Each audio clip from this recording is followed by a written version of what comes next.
अपराजिता राधा वल्लभ श्री।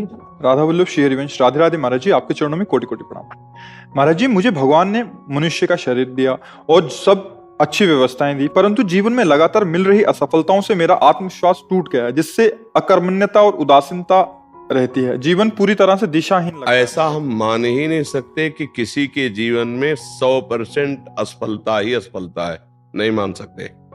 क्योंकि दिन है तो रात आएगी, रात है तो दिन आएगा, ऐसा हम नहीं मान सकते। आपके जीवन में सफलता और असफलता दोनों का चक्र चलता है, दोनों सबके जीवन में आते हैं। हाँ, आपकी मांगे इतनी बड़ी हैं कि उनकी पूर्ति करने के लिए आपके पास कर्म सामग्री नहीं है, इसलिए आत्मविश्वास आपका टूट रहा है। अब आप हीरा का हार पहनना चाहो, जेब में 100 रुपया है और आप फिर भगवान को कोसो और अपने को कोसो तो नहीं। अगर 100 रुपया है तो आप 100 रुपये की ही कामना कीजिए, 100 रुपये की वस्तु की तो आपको परेशानी नहीं होगी। ऐसे ही आपका प्रारब्ध कर्म आया है, अब आप उसके अनुसार चलेंगे तो ठीक है, और उससे ज्यादा मांग करेंगे तो उसकी पूर्ति होगी नहीं। तो आप चाहे भगवान को कोसो चाहे अपने को कोसो, उससे कोई लाभ होने वाला है नहीं। इसीलिए विवेक की जरूरत है, ज्ञान की जरूरत है। क्या आप असफलता समझते हैं? आपको बोलना सिखाया, आपके कान हैं, कितनी सामग्री आपको भगवान ने दी, सफलता ही सफलता है। और आप हमको कोई ऐसे तो दिखाई नहीं दे रहे कि आप फटे पुराने कपड़े पहनो, किसका प्रश्न है?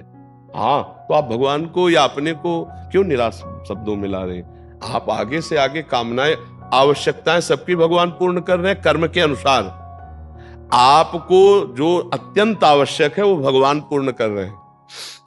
वायु फ्री, अभी बीमार हो जाओ, ऑक्सीजन लगवा, पैसा लगेगा, फ्री ऑक्सीजन भगवान दे रहे हैं। जल दे रहे हैं, पृथ्वी दे रहे हैं, आकाश दे रहे हैं, बुद्धि कहां देखो, आंख कितनी सुंदर हम सब देख सकते। किसी किसी की आंख नहीं, थोड़ी देर सोचो उसका कैसा जीवन होगा।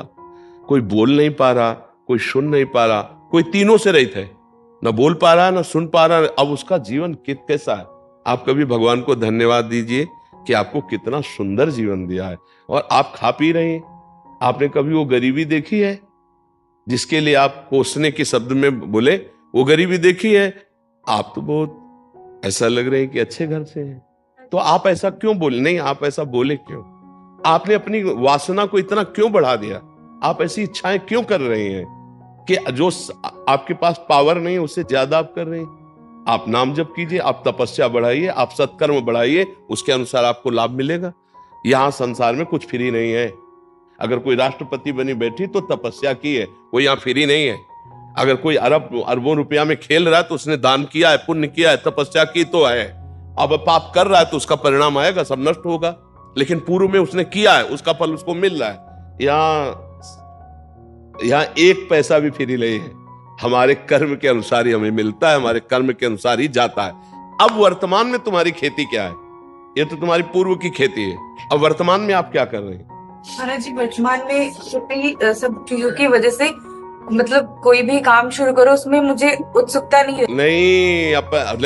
नहीं, यही गलती कर रहे हो। पूर्व की खेती तो बिगड़ी हुई थी हमारी, अब पूर्व को लेकर वर्तमान की बिगाड़ दे तो मूर्खता ही है ना। वर्तमान की खेती चकाचक करो, ऐसे थोड़ी है। उत्साह से संपन्न रहो, हर सफलता को प्राप्त करने के अंदर असफलता को रौंदते जाओ।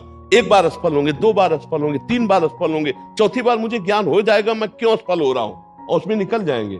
ऐसा नहीं कि किसी के भाग्य में इतना ही लिखा है कि हर बार असफल होता ही चला जाए, ऐसा कभी हम नहीं मान सकते।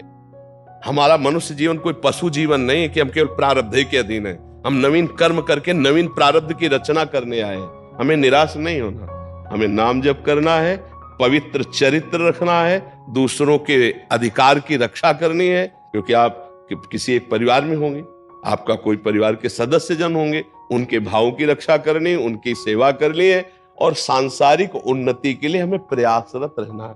अगर हम असफल हो जाते हैं व्यापार में, नौकरी में, प्रयास में, तो हमें निराश होकर नहीं बैठना, हमें फिर और उपाय करने हैं। किसी न किसी दिन सफलता हाथ लगी जाएगी। ऐसा नहीं है कि हम असफल होते ही चले जाएं। हम आपको एक शास्त्रीय दृष्टांत देते हैं। विद्यारण्य नाम के एक बहुत बड़े सन्यासी हुए हैं। वो गरीब ब्राह्मण के घर पैदा हुए थे, माता पिता के पोषण के लिए उनके पास व्यवस्था नहीं थी। तो वो चूंकि ब्राह्मणत्व में थे तो उन्होंने संतों का संग किया था, तो गायत्री अनुष्ठान किया। 24 लाख गायत्री का एक पुरस्चरण होता है।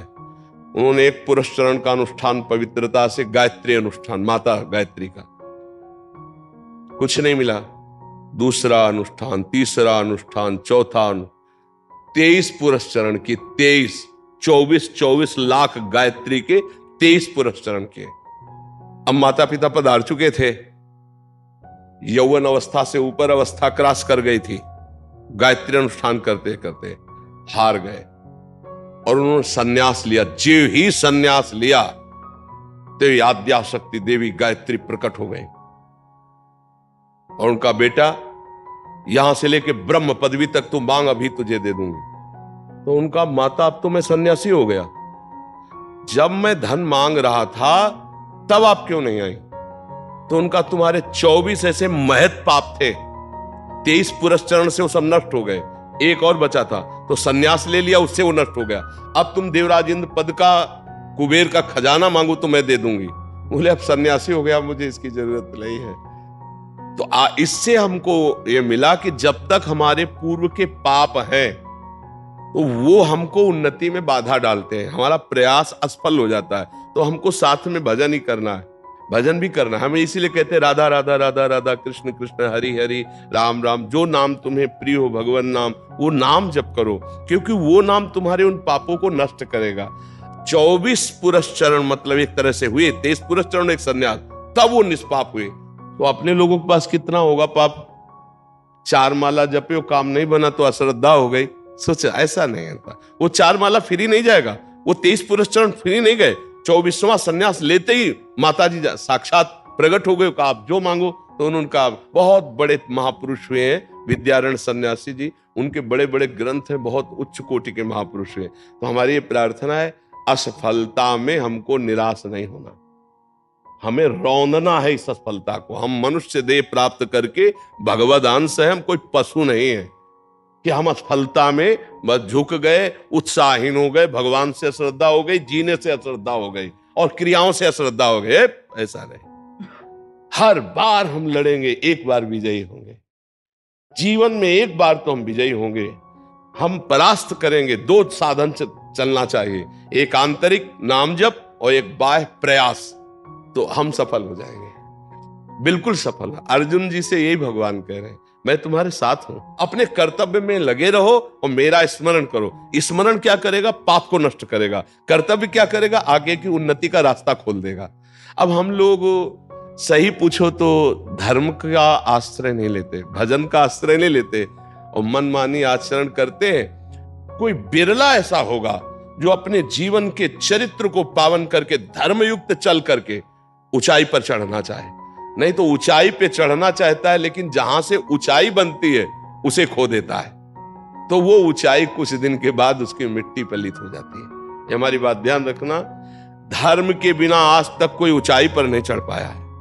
ऊंचाई पर चढ़ने के लिए चरित्र पावन और आपका विचार और उत्साह पावन। अगर चरित्रहीन जीवन रहा तो कुछ भी रुपया इकट्ठा कर लो, तुम्हें शांति नहीं मिलेगी। कुछ भी कर लो, शांति नहीं मिलने वाली। ये हमारा धर्म प्रधान देश है, ऐसा नहीं रहा है। और अब जो है नवीन पीढ़ी इस बात, धर्म क्या है किस, इससे कोई मतलब नहीं रह गया। चरित्र क्या है, इससे कोई मतलब नहीं रह गया। अब आप जैसे कहो कि ऐसा कैसे कह सकते हो चरित्र नहीं, तो आप हमें बताओ, आज इस लड़के से बॉयफ्रेंड गर्लफ्रेंड वाला जो संबंध चलता है, फिर इसके बाद एक शब्द आया है ब्रेकअप, फिर आया नवीन बॉयफ्रेंड, फिर आया है ब्रेकअप, फिर आया नवीन। अब जो हंसी में उनसे बात पूछो तो बोले 9 गर्लफ्रेंड, 10वीं, वो 10। इसको आप क्या कहेंगे? ये क्या हो रहा है हमारे समाज में? इसको क्या कहा जा रहा है? इसको बॉयफ्रेंड गर्लफ्रेंड को कुछ दिमाग में नहीं रखा जा रहा है, लेकिन अपवित्रता का संचार हो रहा है कि नहीं हो रहा? देह अपवित्र, मन अपवित्र, विचार अपवित्र, चरित्र अपवित्र नहीं है। हम मानते हैं दोस्ती करो, मानते हैं, लेकिन एक को स्वीकार करो और माता पिता की सहमति से पाणी ग्रहण करके फिर गृहस्थी धर्म का, तो वो पवित्र जीवन हो जाएगा। हम इस पक्ष में नहीं जाते, हम इस पक्ष में, आज का जैसा समय है, अगर आपको दोस्ती भी करनी है तो एक से करो, खूब पहले परिचय बना लो, फिर एक से करो और फिर दोनों माता पिता की शरण में हो, कि हम लोगों ने दोस्ती की, यदि आपका अनुमति हो, आपका आदेश हो, और आजीवन फिर ब्याह करके घर गृहस्थी, ये कौन सा चरित्र है? हम दोस्ती के लिए नहीं रोकते, करो दोस्ती। शास्त्रों में सब वर्णन आया है, पिता ने छूट दे दी, आप वर स्वयंवर क्या है? स्वयंवरो, स्वयंवर का वर्ण करो, वर्ण कर लिया। माता पिता को भी चाहिए कि ज्यादा उसमें न पड़े, अपने बच्चों के सुख में सुखी रहना सीखें, बच्चों को जिसमें सुख मिले। पर आज के बच्चे इन बातों को बहुत हल्के में ले रहे हैं, समझ नहीं रहे। तो उससे क्या हो रहा है, बच्चों की प्रवृत्तियां बिगड़ गई। अब वही बच्चे जब वर वरेंगे ना, तो वो ब्रेकअप वाला अभ्यास वहां भी आ जाएगा। तो ना वो पति पत्नी से आजीवन भाव रख पाएगा, ना वो पत्नी पति से आजीवन भाव रख पाएगा, और दोनों के जीवन व्यर्थ हो जाएंगे।